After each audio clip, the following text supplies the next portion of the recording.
Now, I have never done a good political video on this channel. I tried to do one before with Flob's help, and it went horribly wrong. We can all agree it was terrible. But this time, I'm going to try and do it a little bit better. So today, we've got the hashtag LGBTSTEMDay, is how someone could read it. I basically tweeted out that I disagree with it. I think it's dumb. I think, as you can see at the top, you don't need to put your identity in everything. There doesn't have to be a black day for everything. There doesn't have to be a white day for everything. There doesn't have to be a woman's day for everything. There doesn't have to be an LGBTQAI2S Batman symbol thing for everything. Anyway, this lovely person, Dr. Hashley Nova Legit, has a PhD. Her name is so long it goes off the page.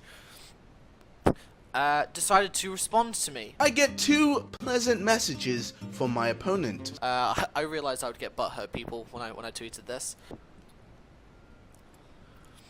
To which I responded by saying anecdotal is not really evidence, only empirical evidence is real. As you can see at the top.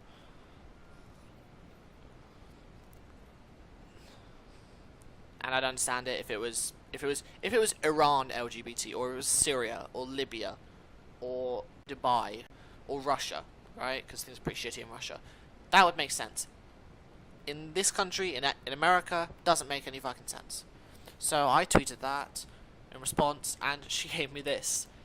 She basically just says, no, anecdotal evidence is real, and it is very important. Which I just responded by saying, well, if you can say this, then I can say this. I can just say, well, I've never had any problems with my career, which I haven't. To which she gave me this, which is some links to some some empirical evidence, which we're going to go through. I went through the first few, and they were absolutely shocking. Absolutely shocking. The first 2 are terrible. I'm not going to go through the first 2 too much, just because of how bad they are. They're really bad. Alright, first one, I mean, you can just... It's from the Journal of Homosexuality. I wonder if this is going to be bias. I wonder. Study of individuals working in science, technology, engineering, and mathematics, fields who identify as LGBT, LGBTQA, fuck the alphabet soup. There are administered online in 2013. Participants completed a 58-item questionnaire, just to keep it simple, to report their professional areas of expertise, levels of education, geographic location, gender, and sexual identities, and rated their work and social communities as welcoming or hostile to queer identities. An analysis of 1,427. 1,427. Not enough. That's not even the worst part. An analysis of a few people provided the broad portrait of this population, and it reveals trends related to workplace practices that can inform efforts to improve queer inclusivity at STEM workplaces. What the fuck does that mean? I've never seen so much garbage. Could someone tell me what the fuck that even means, in any way, shape, or form? Because to me, that means absolutely nothing. Provided a broad portrait of this population, and it reveals trends related to workplace practices that can inform efforts to improve. You've just thrown loads of words in. You haven't told me anything about, is there discrimination, which is what hopefully this whole thing's about, STEM LGBTQ Day. Is there discrimination? To what extent? How many people are feeling it? You've told me nothing. You've said that we took a small number of people, an analysis of 1,427 people, and this is a broad portrait. No, it's not. Revealing trends related to workplace practices. I don't fucking care about workplace practices. I don't. It doesn't tell me anything. And if you think that's bad, holy shit. Holy fucking shit. Wait for this. This is good. So remember how that last one was only 1,400 people, right? This is even better. This is so much better. I'm not going to read all of it because it's so fucking long, and the beginning of it is just basically the same as the last one, right? They asked a load of people. They asked 279 people. They asked less than 300 people. Facility members across multiple departments were analysed through chi-square and binary logistic regression. That's pretty oppressive, using a binary system. Why aren't you using a non-binary system? Fucking queerphobes, these guys. Our findings from this national study. 279 people. National study. Smells like bullshit. You've asked less than 6 people per state. National study. Keep that in mind. Identify several factors influencing academic climate and subsequent career choices. LGBTQ facility and department level analysis suggests these factors may be particularly relevant to STEM fields. Okay? In what way? And to what degree? Let's see the evidence. Let's see the statistics, right? We propose. You just know when you see that, you're fucked. You see that, you're about to see some bullshit. That the comfort of LGBTQ facilities is a valuable measurement for advancing the retention of LGBTQ STEM facility members. Thanks for that. We propose that the comfort of female facility members is a valuable measurement for advancing the retention of women in STEM. We propose that the happiness of dogs in a certain environment is a valuable measurement for advancing the retention of dogs in shows. No fucking way. Is it? Did we just encounter the biggest brains ever? Oh my god, this is actually big! Big if Jeff, by the way! Big if Jeff! What a genius! You're just stating the fucking obvious. No shit. People are gonna have a higher level of retention if they're happier or more comfortable. Well fucking done. And we show that both exclusionary behavior and being out are factors that negatively impact this measure. Okay, and obviously the last sentence is going to be saying how that is. We provide potential best practice. You're just selling yourself now. We provide. I'll have to ask my accountant about that.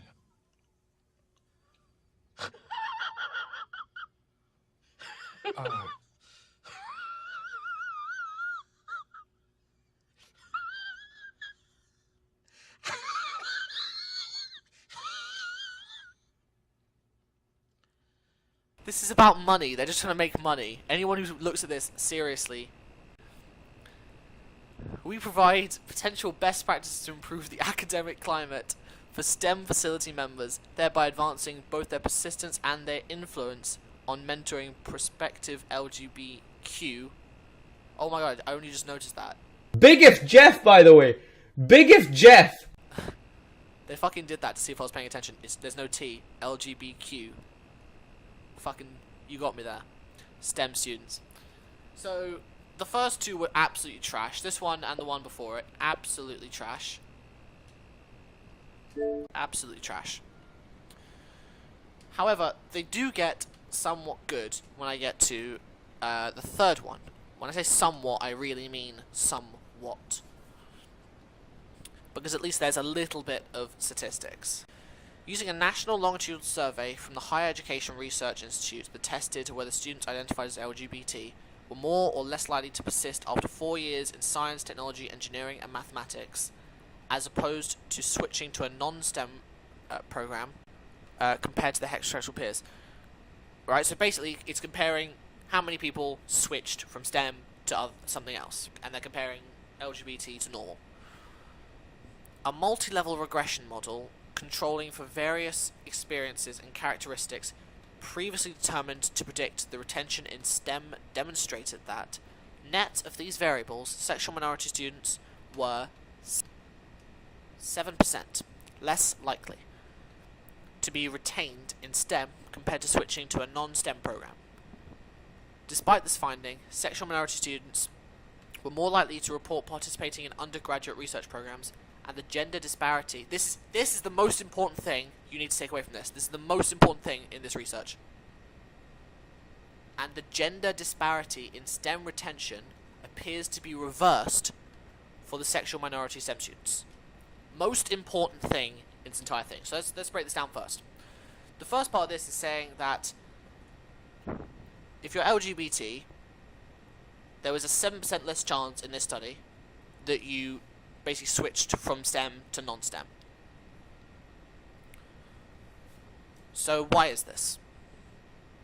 I would have thought this is pretty obvious, but I'll break it down anyway.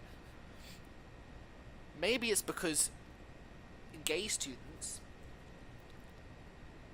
act and have different aspirations to other students.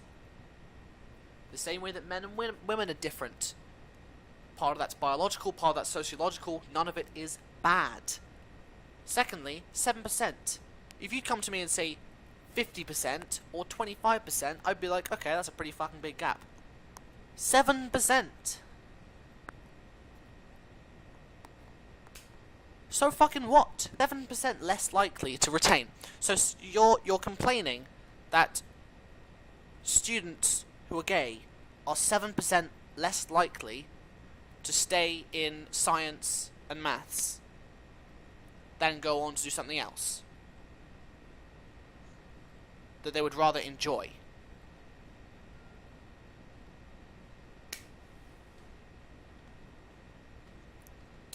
And here's how I know it's biological, right?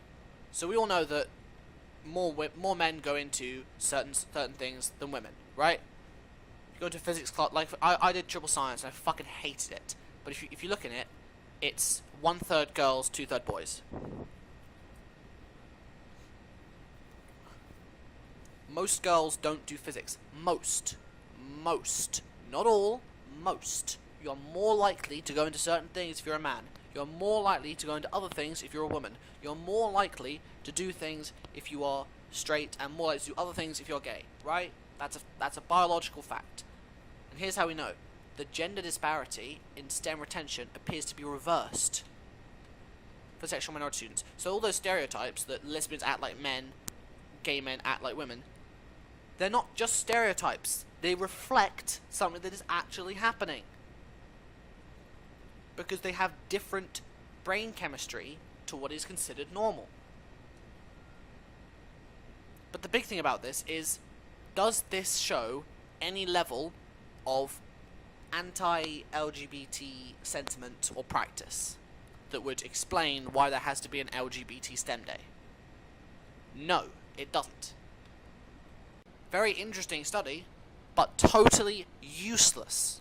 Totally useless in the point you're trying to make. Then we move on to this one, which it was basically a long nothing. That's just nothing. It's a quote from someone else. Okay, so they basically looked at some people. They looked at some men, women, gender non-conforming, and other. I don't know what the fucking other is if you're not man, woman, or GNC, but we'll fucking go with it. 2,596, 2.5% to LGBT, and 14% preferred not to provide. Of that 14%, most of them will be LGBT. Most of them, like 13% at least, will be LGBT, right? Notably, 16.3% of 18 to 25 were LGBT. Yeah, it's higher with young people. Why? Ever heard of the term lug? Lesbian until graduation?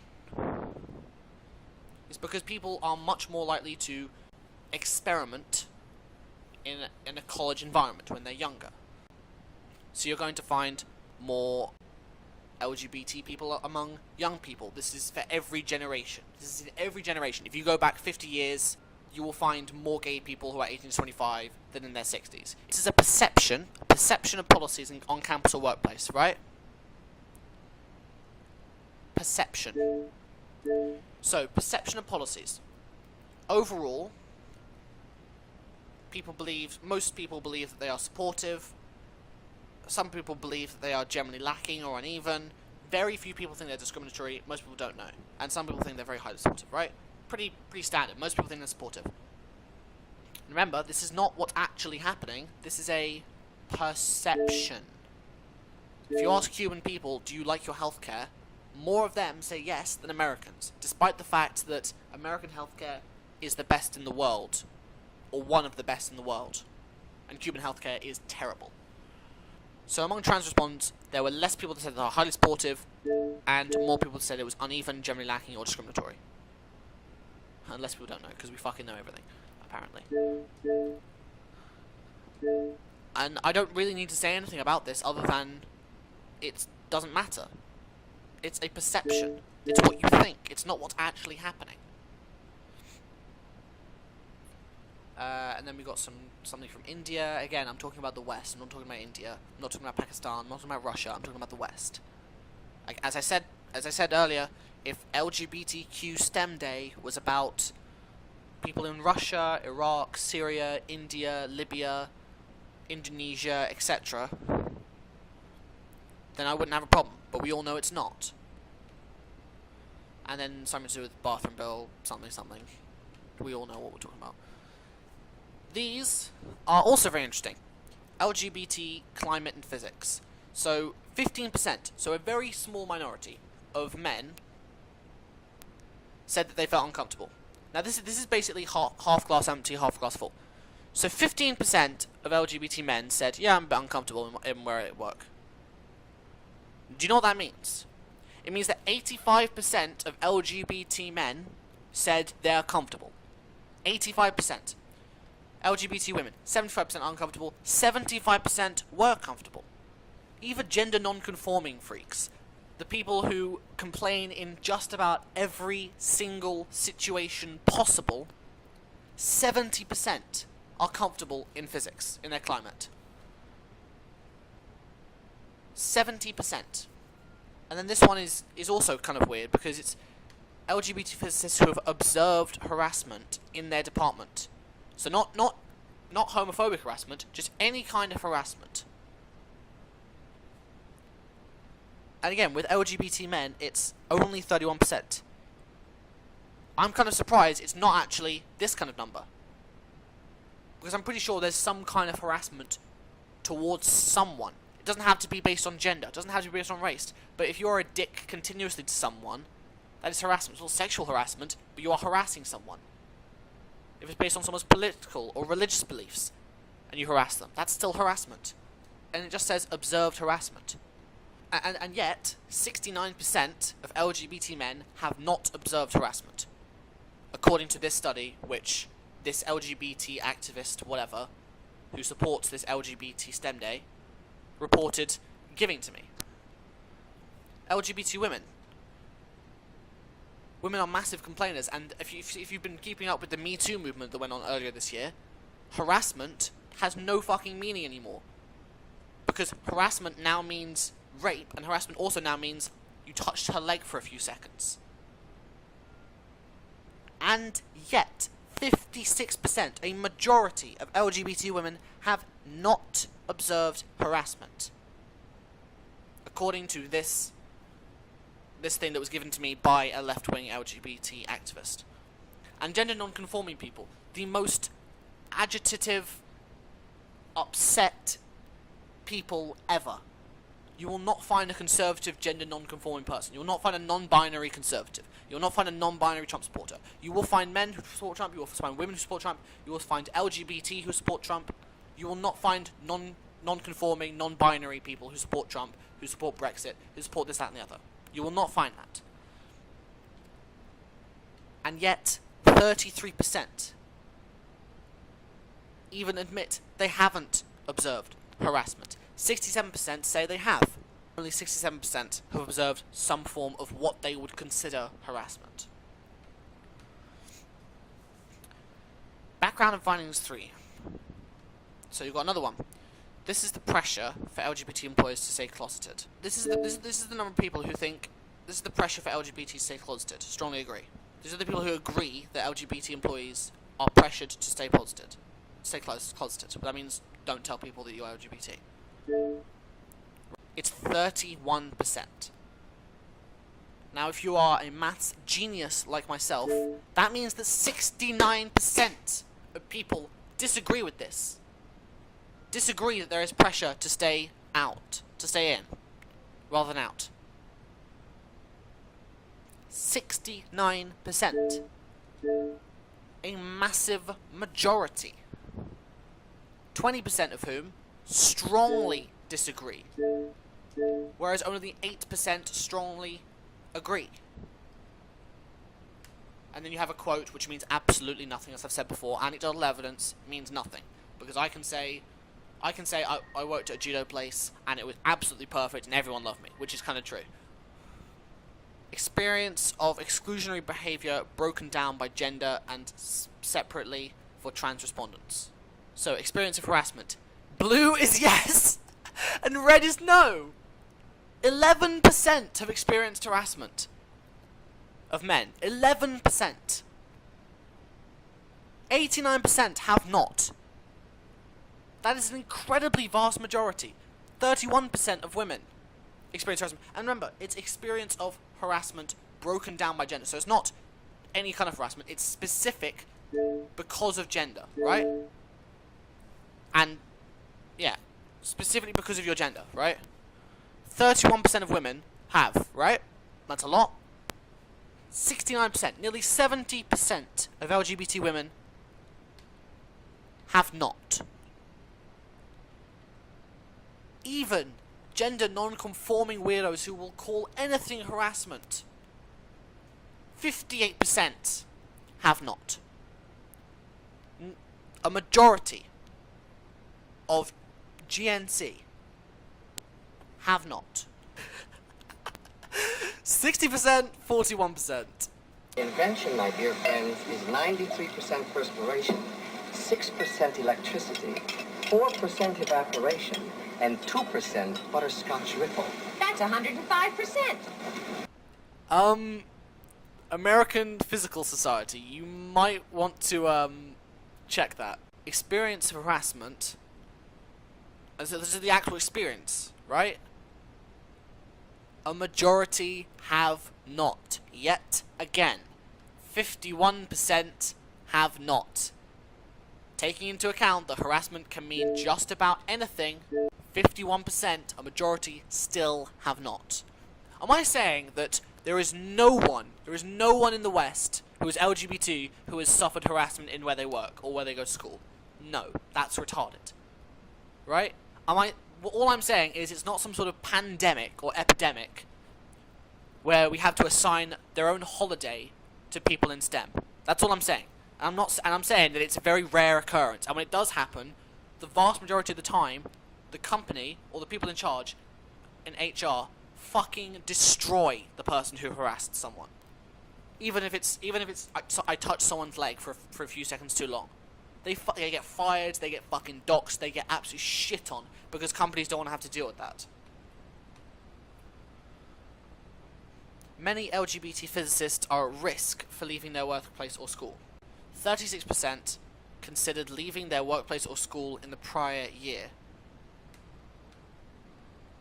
And that's all they give us.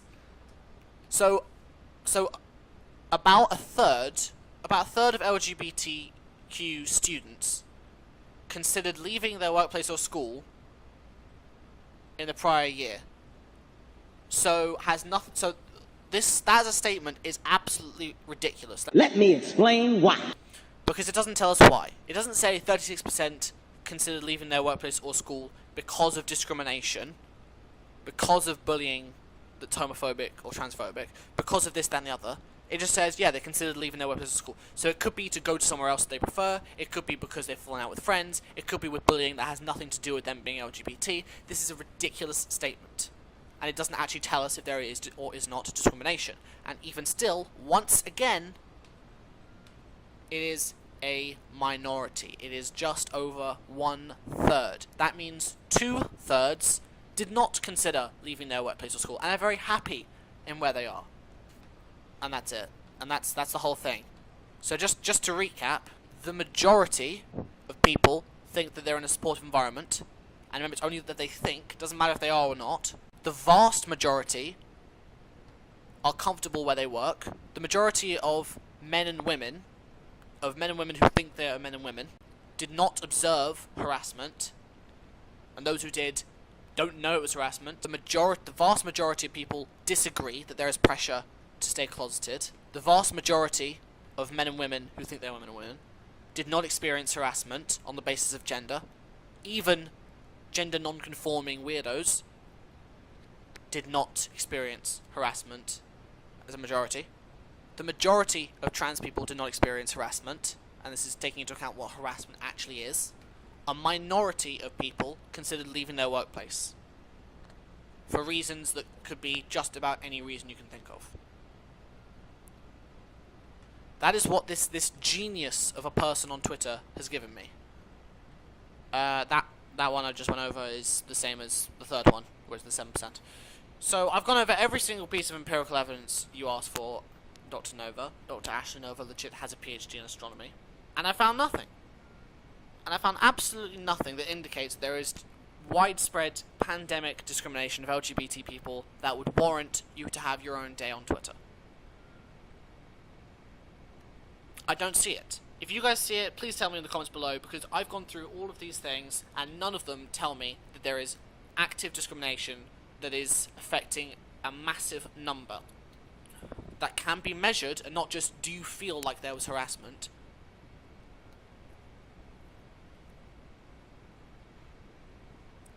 I've not found it in any of these things that she's given me. Any of these things. Anyway guys, that's going to be all of this video today. I'll be on Twitter tweeting about this today if you want to catch up with me. If you disagree with what I have to say, please come and tell me in the comments below or on Twitter. And as always guys, have a good day.